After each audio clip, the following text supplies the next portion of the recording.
Alright, I'm going to kind of re-maiden.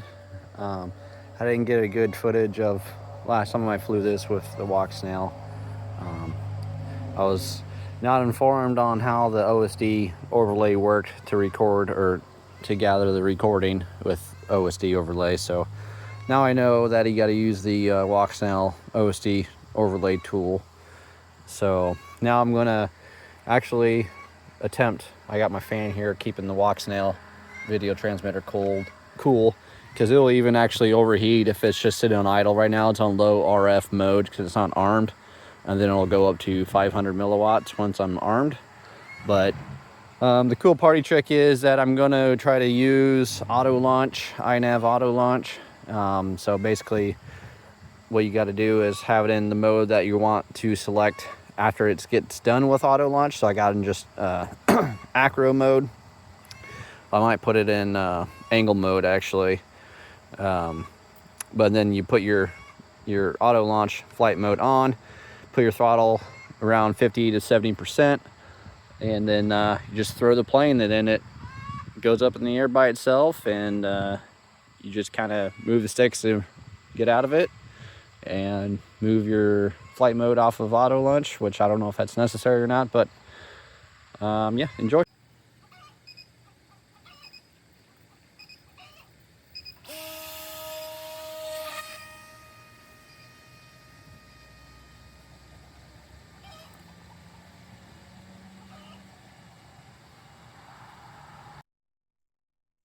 Okay, so here we are. I'm about to do my iNav auto launch. Um, as you can see, it went really well. I shook the plane first, my first launch. The second launch attempt I did, I just threw it with the motor off and it kicked on with no issues. So um, I'm pretty happy with that. So we'll just play a video here and kind of narrate as we go. I think it was only maybe a 10-minute flight. But so there, it was still it timed out of auto launch, and so it will just go into whatever preset flight mode you want.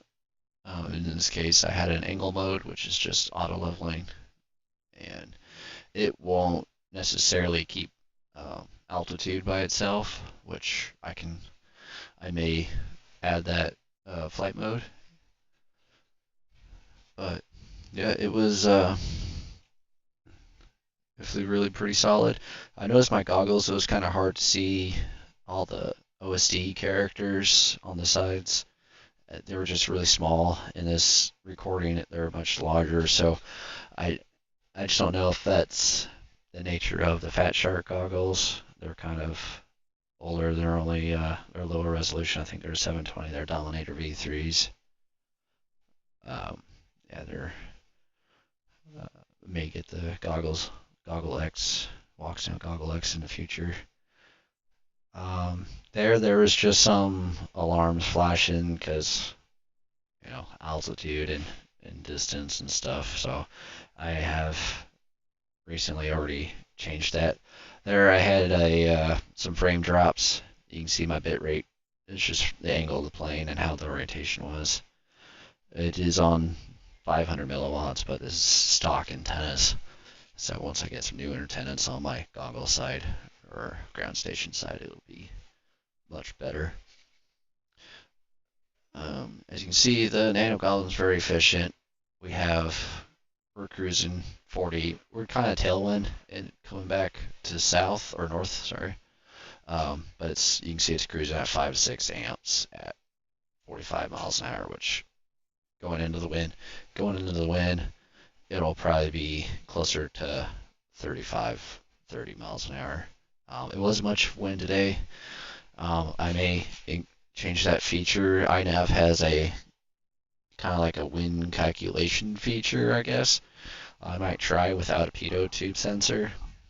Might be cool just to test out. It's in theory supposed to give you like wind direction and wind speed just based off of like your ground speed and 3D speed. So it's kind of a cool feature that they're adding.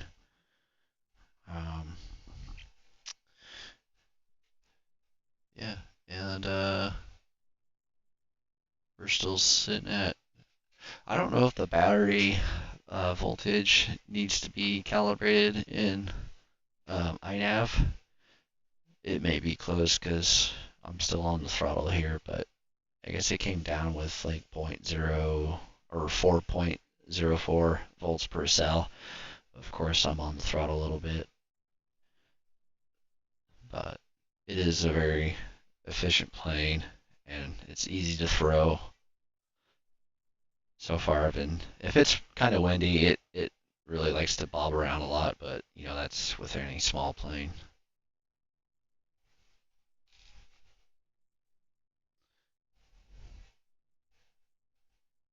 So I'm just trying to get low on the corn here. Doing a little flyover.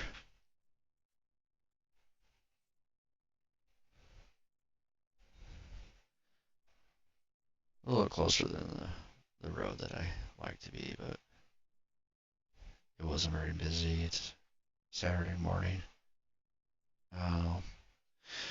It does have a much higher roll rate in manual mode, so the manual mode has no PID input from the flight controller. In acro mode, you do have PID inputs from the flight controller, so it tries to stabilize the plane.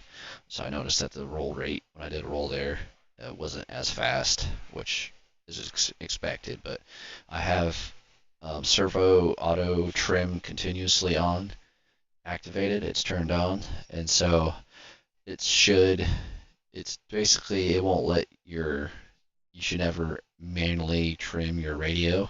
You just leave that all in the neutral positions, and then the flight controller just auto tunes your servos.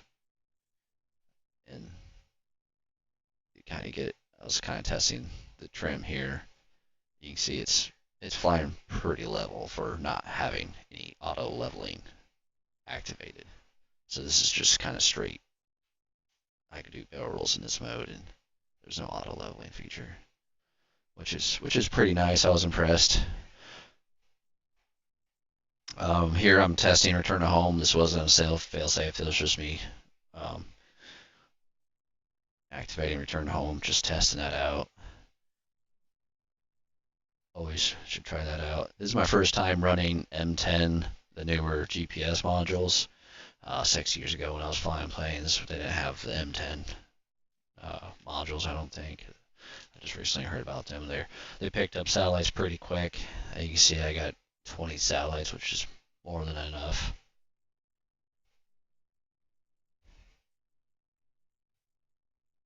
And then it's just gonna come home at a whatever setting you have for altitude and throttle, and then it's just gonna, now you can see it's ordering around home.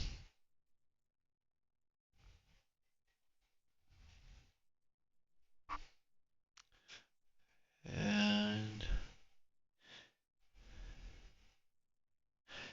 we got 3 minutes left of the flight, so I may cut it a little short or kind of speed it up here for you.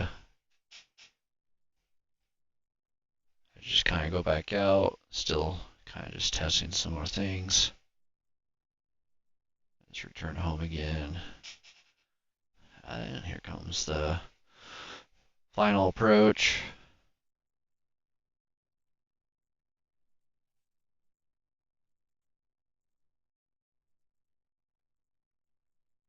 I'm kind of watching the altitude now to kind of have an idea how accurate it is. And yeah, I'd say I'm at the top of the camper, which is about 12 foot.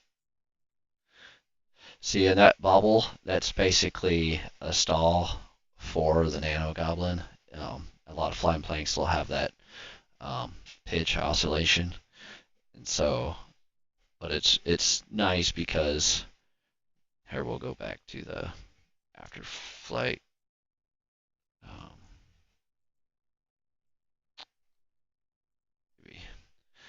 We'll go back to the after flight so you can see any of that.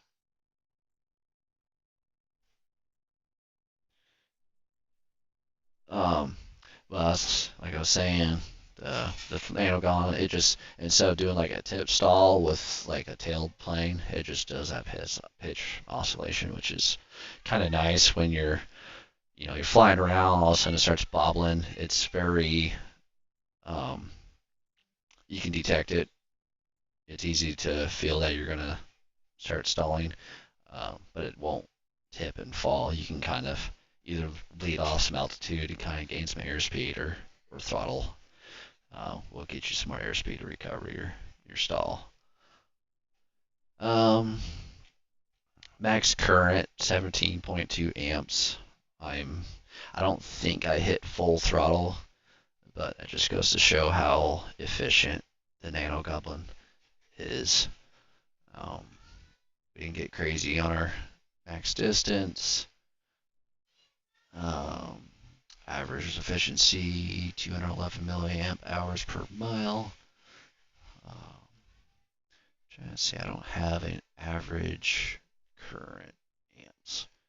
That's okay,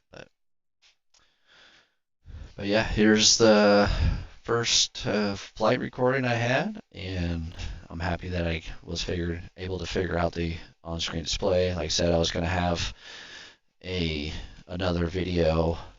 I already flew it once, but I didn't know how to get the OSD overlay to actually be on the recording. It would just record just a straight video with no characters or anything on there. So hope you enjoyed.